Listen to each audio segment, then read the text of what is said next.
Shalom, shalom, peuple de Dieu. Nous vous saluons de partout où vous nous suivez dans le nom glorieux et précieux de notre Seigneur Jésus-Christ. Ma prière est que ce temps te soit bénéfique. Je viens ici aujourd'hui afin qu'ensemble nous puissions partager sur ce thème bien qui est la prédication efficace. Ce thème qui a déjà commencé à être décortiqué dès le lundi par par l'évangéliste Christian Tambré.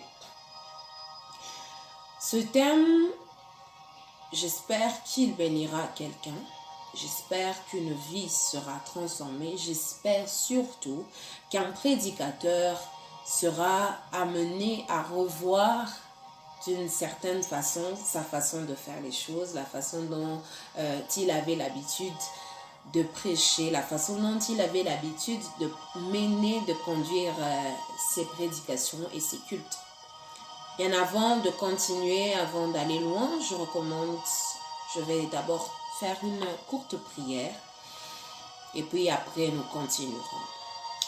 Éternel Dieu Tout-Puissant, Père très saint, toi le Dieu d'amour, le Dieu de paix. Adonai, en ce temps, je viens t'élever, je viens te célébrer, je viens t'adorer. Père, permets à ce que ce moment éternel te soit dédié. Que ce temps soit un moment où ce n'est pas ma pensée qui sera communiquée, mais ta pensée à toi, ô Dieu. Car ce n'est pas de ma part que je viens me tenir ici, mais je viens parler en ton nom, ô Dieu Tout-Puissant. C'est pourquoi en ce moment, permets à ce que, ô Dieu, que tout celui qui suivra ce programme, cette vidéo, avec un cœur rempli de désir de pouvoir améliorer, de pouvoir aller de l'avant, éternel et Dieu, de pouvoir approfondir encore dans ce qu'il faisait déjà. Laisse que ta gloire et que ta main puissante puissent se manifester dans sa vie. Laisse que, éternel, que tout celui qui passera un moment afin d'entendre cette vidéo, afin de suivre cette vidéo, éternel et Dieu, que quelque chose de nouveau puisse se passer, éternel, car ta parole est vie. Laisse qu'elle apporte la vie, éternel et Dieu. Laisse qu'elle apporte, éternel et Dieu, tout ce qui manquait dans le ministère de mon frère ou de ma sœur. Laisse que, ô Dieu, que tu puisses te manifester puissamment dans le nom puissant de Jésus-Christ. J'ai ainsi prié. Amen. Je viens de me rappeler que j'ai commencé sans me présenter. Bon, moi, je suis la sœur Greta Ngamala Rebecca. C'est moi qui vous parlerai en ce jour et en ce moment. Que le Seigneur vous bénisse. Je vais faire une petite illustration et puis nous allons monter, puis nous allons continuer dans notre vidéo. Nous sommes tous des utilisateurs des réseaux sociaux. Voilà pourquoi, même en ce moment, tu es en train de me suivre. Voilà pourquoi, même moi-même, je peux poster cette vidéo parce que, et moi-même, et vous, nous tous, nous utilisons les réseaux sociaux. Qu'est-ce que je vais faire comme illustration? Il ne peut pas y avoir de discussion entre un utilisateur de Facebook et un autre utilisateur de WhatsApp. Pourquoi? Parce que chacun a sa façon de décrire, chacun a sa façon de dire si l'application qu'il utilise est efficace ou pas. Nous tous, nous sommes ici en ce moment, soit sur Facebook, soit sur WhatsApp. Chacun sait pourquoi est-ce qu'il est toujours là en train d'utiliser WhatsApp, en train d'utiliser Facebook. C'est parce qu'il sait que cette application lui sert effectivement à quelque chose. C'est parce qu'il constate que depuis qu'il a commencé à utiliser Facebook ou bien WhatsApp ou bien Twitter ou bien Messenger ou bien quoi encore, Twitter ou bien YouTube, tout ce qu'il y a comme réseaux sociaux que vous connaissez. Quelqu'un qui est en train d'utiliser Facebook, par exemple, si vous lui posez la question de dire comment vous trouvez Facebook, est-ce que c'est un réseau qui est efficace? Eh bien, je dirais, moi, par exemple, si j'étais cette personne, je dirais que oui, c'est un réseau qui est efficace. Pourquoi? Parce qu'il me permet de pouvoir communiquer avec des proches qui sont très loin, mais nous pouvons communiquer facilement grâce à Facebook ou même grâce à WhatsApp. Nous pouvons communiquer facilement. Et quelqu'un qui utilise YouTube va te dire, oui, parce que je peux poster mes vidéos et ça peut être suivi partout dans le monde. Chacun peut dire que oui, il répond. Donc, le réseau qu'il utilise est un réseau qui est efficace. Et cela va de pair avec l'utilisation des réseaux. Là, je vois, comme ici au Congo, nous avons RTL, nous avons Vodacom, nous avons Orange, nous avons Afcel, il y a Tigo. Chaque utilisateur continue d'utiliser ce réseau parce qu'il le trouve efficace pour lui. Parce que d'après les attentes que cette personne a, d'après ce que la personne attend de ce réseau, cette personne l'obtient. La personne de RTL ou d'Afcel ne va pas convaincre la personne qui utilise Orange, par exemple, en lui disant simplement, en lui montrant simplement une vidéo qui passe à la télé de publicité et dire directement que cette vidéo ou bien ce réseau est efficace ou pas. Alors, je dirais à quelqu'un, de la même façon que pour utiliser un réseau, la personne fait un choix. La personne utilise le réseau, mais avec un choix. Chacun choisit. Ok? Toute personne n'est pas obligée d'utiliser le même réseau, les mêmes lignes que nous utilisons. Pourquoi? Parce que nous sommes les seuls à les trouver efficaces. Peut-être que l'autre ne trouve pas ce réseau ou ces réseaux efficaces pour elle. C'est la même chose où je dirais cela va de pair avec la prédication.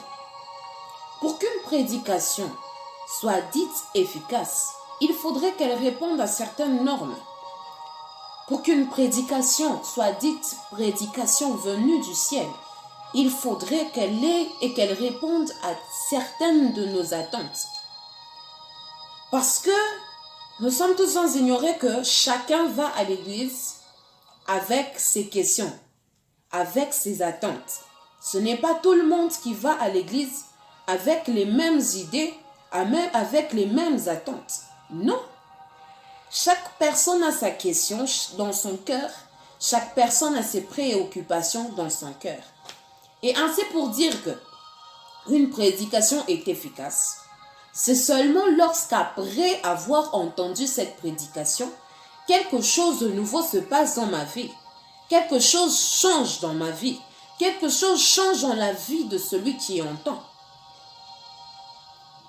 Et pour qu'une prédication soit efficace pour celui qui l'entend, il faudrait d'abord que cette prédication soit la vie de celui qui est en train de l'annoncer. Si ce que tu dis ne correspond en rien avec ce que tu vis, comment tu penses, comment tu crois que la personne qui est en train de te suivre pourra aussi suivre, appliquer ce que toi tu dis? Pendant que quand il regarde, pendant que quand il observe ta vie, il ne voit rien de ce que toi tu dis. Il ne voit rien de ce que toi tu annonces. Nous allons le lire dans 2 Timothée, le chapitre 3, du 16e au 17e verset. La Bible dit ceci. Toute écriture est inspirée de Dieu et utile pour enseigner, pour convaincre, pour corriger, pour instruire dans la justice, afin que l'homme de Dieu soit accompli et propre à toute bonne œuvre. Que Dieu bénisse sa parole. À la lecture de cette parole, nous comprendrons tous qu'une prédication, pour qu'elle soit efficace, pour qu'elle soit dite efficace réellement, il faudrait d'abord que cette prédication puisse d'abord venir dans nos vies illuminer nos esprits. Que cette prédication illumine nos esprits. Que cette prédication nous amène à la repentance. Que cette prédication nous amène, nous conduise à la connaissance de Dieu à travers Jésus-Christ. Que cette prédication puisse transformer nos vies. Que la prédication puisse transformer tout ce que nous sommes à l'image de ce que est Dieu. Parce que moi je dis que la prédication, c'est comme la rencontre avec Christ.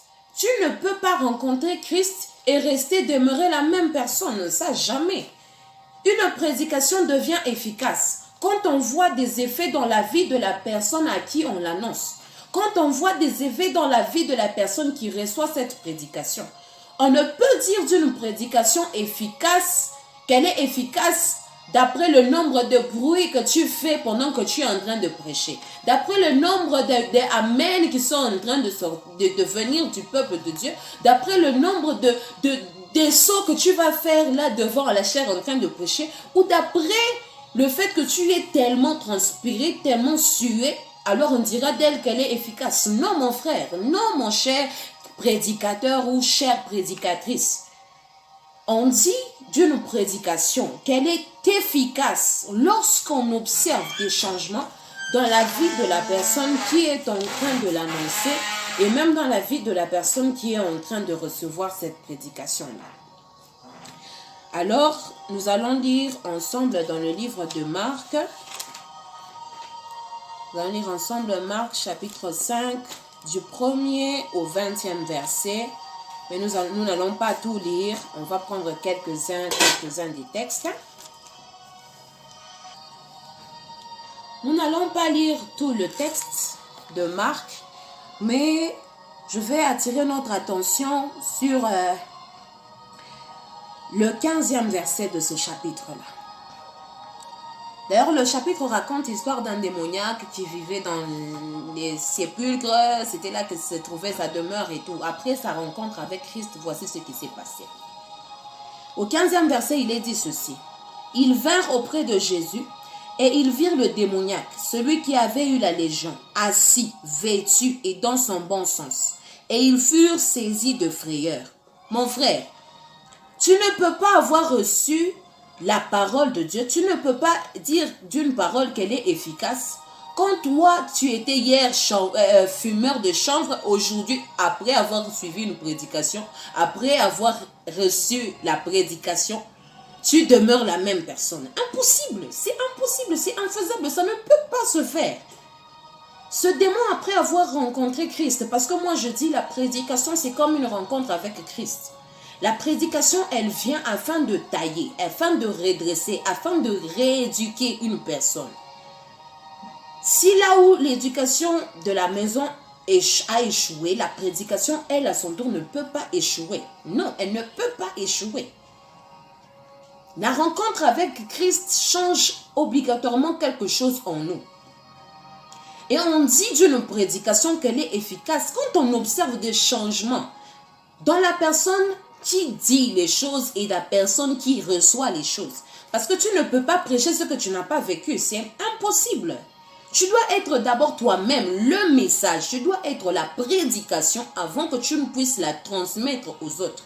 Les autres doivent observer en toi la prédication afin qu'à leur tour, qu'ils puissent aussi la recevoir, mon frère. Tu ne peux pas dire d'une prédication qu'elle est efficace quand on regarde d'abord ta vie, toi-même qui la prêche. Il n'y a rien de nouveau, il n'y a rien qui a changé. Je dis encore, la prédication, c'est comme la rencontre avec Christ. Cher prédicateur, vérifiez d'abord. Avant, je veux dire à quelqu'un, quand tu pointes du doigt comme ça ton frère, sache que le pouce revient vers toi. C'est pour dire que la prédication travaille dans les deux sens. Elle est et pour le prédicateur et pour celui qui reçoit. Elle n'est pas seulement pour celui qui est assis en face de toi. Elle est d'abord premièrement pour toi-même. Et aussi la prédication est efficace quand elle vient réellement de Dieu. Quand elle vient réellement du trône de Dieu. Quand c'est Dieu qui nous inspire. C'est en ce moment-là que l'on peut dire que la prédication devient efficace.